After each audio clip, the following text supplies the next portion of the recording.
कोई आए हमारी हक लड़ाई लड़ने के लिए, ओबीसी एससी दोनों को। कोई तो अपनों को बता देगा मैं एससी है और ओबीसी है जात के। अरे तो हम लोग पीढ़ी है यहाँ 70 दिन से। पिछड़े वर्ग आयोग की रिपोर्ट है जिसमें साफ स्पष्ट है कि घोटाला हुआ है। भारतीय संविधान के जो आर्टिकल है 14, 15, 16 उसका वॉयलेशन हुआ है। आरक्षण के नियमों का पालन नहीं किया गया है। 71 दिन से बच्चे यहाँ आंदोलन में हैं।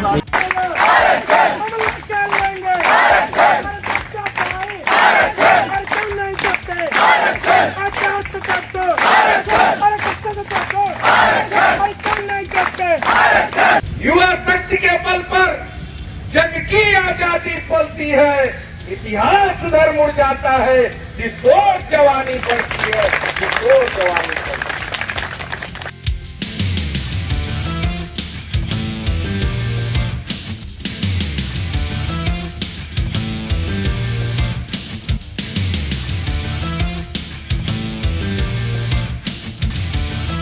नमस्कार मित्रों, 2022 के विधानसभा चुनाव में बेरोजगारी एक बड़ा मुद्दा होगी। 59,000 शिक्षक भर्ती के मामले हों या फिर शिक्षा मित्रों के समायोजन का सवाल, उत्तर प्रदेश के नौजवानों में एक असंतोष धीरे धीरे बढ़ता जा रहा है और उसको राजनीतिक हवा भी मिल रही है। 59,000 शिक्षक भर्ती में आरक्षण के सवाल पर प्रदेश के छात्र आंदोलित हैं और यहाँ पे लखनऊ में इको गार्डन में लगातार वो 70 दिनों से ज़्यादा समय से वो प्रदर्शन कर रहे हैं और वो अपनी आवाज़ बुलंद कर रहे हैं। उनके खिलाफ में शासन प्रशासन कार्रवाई कर रही है, लेकिन वो डटे हुए हैं अपने आंदोलन के समर्थन में, अपनी मांग के समर्थन में वो वहाँ पे डटे हुए हैं और अपनी मांग को लगातार रख रहे हैं।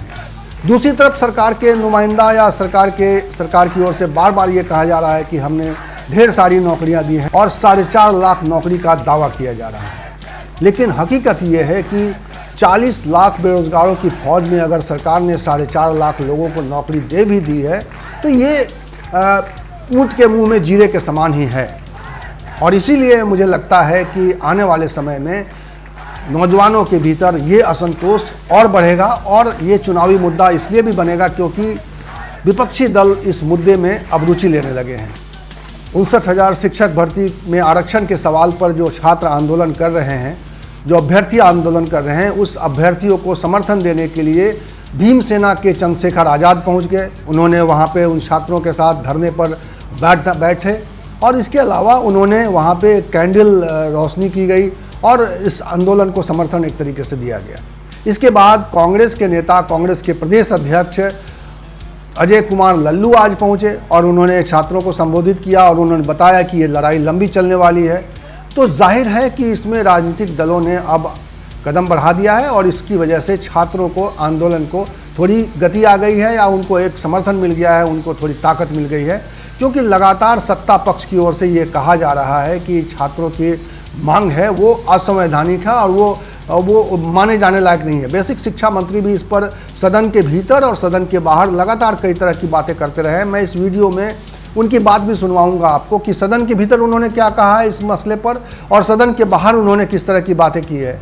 तो छात्रों के बीच में, अभ्यर्थियों के बीच में ये असंतोष अब तेज़ी से आगे बढ़ रहा है और उस असंतोष को एक ताकत मिल रही है विपक्षी दलों की ओर से। समाजवादी पार्टी ने भी सदन के अंदर इस मांग को बहुत ही मजबूती से रखा था। उनके ऊपर जो कार्रवाई हुई थी, उनके ऊपर जो डंडे बरसाए गए थे भारतीय जनता पार्टी कार्यालय के सामने जब ये छात्र प्रदर्शन करने के लिए पहुंचे थे, तो ये लोग जो मांग कर रहे हैं उन मांगों को जो अनसुना किया जा रहा है और लगातार इनका धरना लंबे समय से चला आ रहा है, उस पर जो सरकार उसको अनसुना कर रही है, उसकी ओर गौर नहीं कर रही है, उसकी वजह से ये असंतोष और बढ़ता हुआ दिखाई दे रहा है।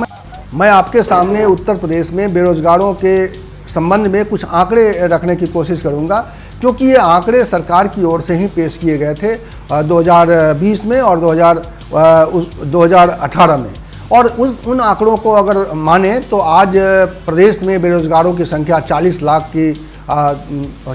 को पार कर गई होगी। और इस हिसाब से देखा जाए तो 4.5 लाख लोगों को अगर नौकरी देने का दावा सरकार कर रही है तो कितने लोग अभी भी बेरोजगार हैं। और रोजगार की हालत ये है कि अगर कोई भी नियुक्ति निकलती है, कोई साधारण सी नियुक्ति यानी चौथे श्रेणी के अगर चपरासी के लिए नियुक्ति निकलती है तो पता चलता है कि इसमें प्रदेश में जो पीएचडी कर चुके हैं ऐसे लोग भी उसमें आवेदन कर देते हैं। तो नौकरियों का ये हाल है बुरा कि बेरोजगारों की एक लंबी फौज है और नौकरियों की संख्या बहुत कम है। और दूसरी तरफ विपक्ष का आरोप ये भी है कि जितने पद खाली हैं, हालांकि मुख्यमंत्री ये कह चुके हैं कि उन खाली पदों को भरा जाएगा, लेकिन अभी हाल में बेसिक शिक्षा मंत्री ने तो ये कह दिया था कि शिक्षकों की बहाली समय समय पर तब होती है जब शिक्षकों की ज़रूरत होती है। आज उनके पास शिक्षकों की कमी नहीं है, सभी स्कूलों में शिक्षक हैं और इस आधार पर उन्होंने शिक्षकों की नई बहाली करने से एक तरीके से इनकार कर दिया है। जबकि हकीकत यह है कि जो अभी भी छात्र और शिक्षक का अनुपात बराबर नहीं है और बेसिक शिक्षा मंत्री इस बात को सदन के पटल पर स्वीकार कर चुके हैं कि अभी भी संख्या जो है जो छात्रों और शिक्षकों का जो अनुपात है उसके लिहाज से शिक्षकों की कमी है। और बावजूद इसके शिक्षकों की बहाली को लेकर सरकार अभी तैयार नहीं है। हालांकि योगी सरकार कहती रही है कि खाली पदों को भर दिया जाएगा और इसके लिए विशेष निर्देश भी दिए गए थे।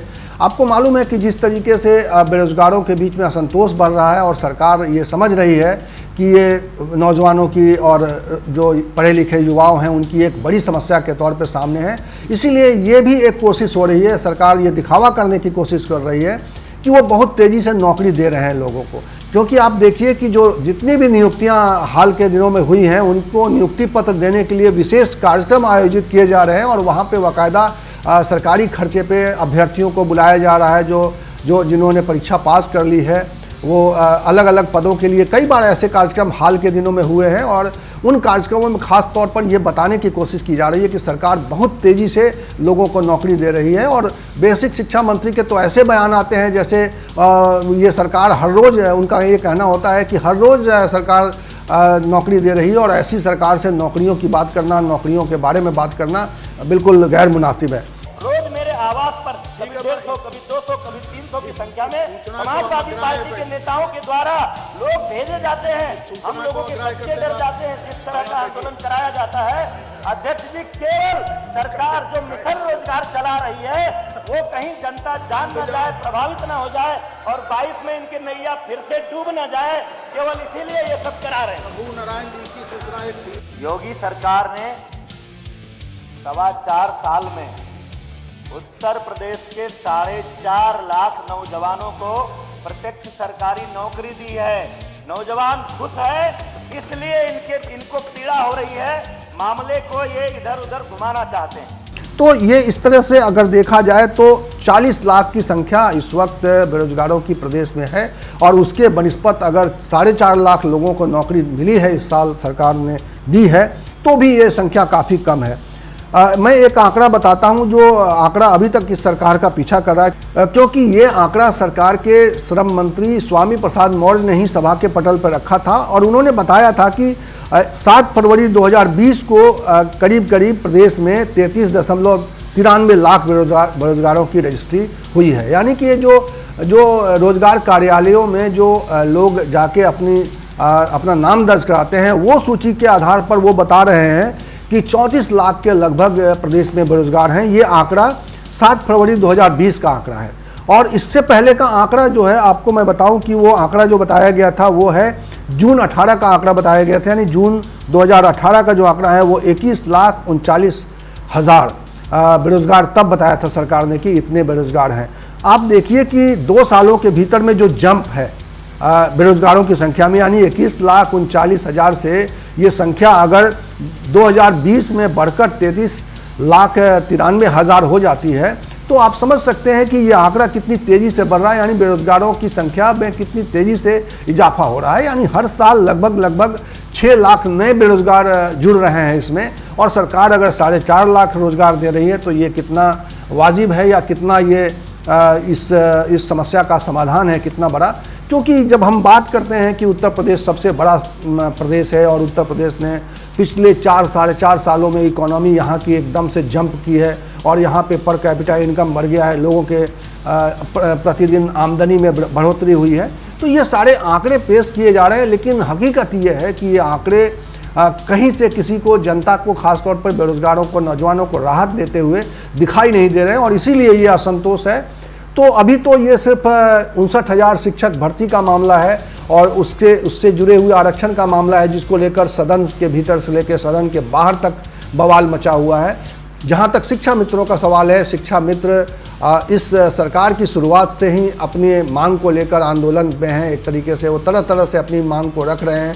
उनके समायोजन का मामला लटका हुआ है। सरकार ने उनसे वादा किया था और बहुत बड़ा भरोसा प्रधानमंत्री ने दिया था। उन्होंने कहा था 2019 चुनाव के पहले कि शिक्षा मित्रों की जिम्मेदारी अब हमारी, और उस जो अखबार में जो उनकी खबर छपी थी वो कटिंग आज जो है शिक्षा मित्रों का एक ऐसा हथियार बन गया है कि वो लगातार सोशल मीडिया पर उसको ट्वीट करते रहते हैं और उसको प्रधानमंत्री को याद दिलाते रहते हैं। मुख्यमंत्री ने भी कुछ इसी तरह के वादे किए थे और उन वादों पर भी अभी तक कोई कार्रवाई नहीं हुई। और हाल में जरूर मानसून सेशन में उनके मानदेय को बढ़ाने को लेकर सरकार ने कुछ धन का प्रावधान किया है, लेकिन वो मानदेय बढ़ाए जाने से संतुष्ट नहीं हैं और वो समायोजन की मांग कर रहे हैं। और अभी भी 5 सितंबर को उनका एक बड़ा कार्यक्रम सामने आने वाला है, जब वो प्रदेश सरकार के सामने अपनी मांग रखेंगे। और किस रूप में मांग रखेंगे, आगे क्या वो रणनीति बनाते हैं, ये अभी इस पर उन्होंने साफ नहीं किया स्थिति। लेकिन ये साफ है कि प्रदेश में जो बेरोजगारी की स्थिति है वो धीरे धीरे खतरनाक होती जा रही है। सरकार अलग अलग तरीके से दावे कर रही है कि हमने बेरोजगारों को नौकरी देने के दिशा में बहुत तेज़ी से काम किया है और इस दिशा में इस क्षेत्र में कोई अब असंतोष नहीं बचा है। ये सरकारी दावा है, लेकिन सच्चाई और हकीकत इससे कहीं दूर, बहुत दूर है। और हकीकत यही है कि इस प्रदेश के नौजवान अभी असंतुष्ट हैं और उनके असंतोष को ताकत मिल गई है विपक्षी दलों की ओर से। और ये ताकत ये साफ तौर पर बताती है कि ये चुनावी मुद्दा के रूप में इस सरकार और इस सत्ता पक्ष को परेशान करने वाली है। और आप अपनी प्रतिक्रिया इस वीडियो पर ज़रूर दीजिएगा। और मेरी गुजारिश है कि अगर आपने अभी तक हमारा ये चैनल सब्सक्राइब नहीं किया है तो प्लीज़ इसे सब्सक्राइब कर लीजिए और इसका बेल आइकन ज़रूर दबा दीजिएगा, ताकि जब भी कोई नया वीडियो बने तो इसकी जानकारी आप तक मिल जाए। इस वीडियो में इतना ही। इसी तरह की चर्चा के साथ मैं मिलूंगा फिर अगले वीडियो में। तब तक के लिए नमस्कार।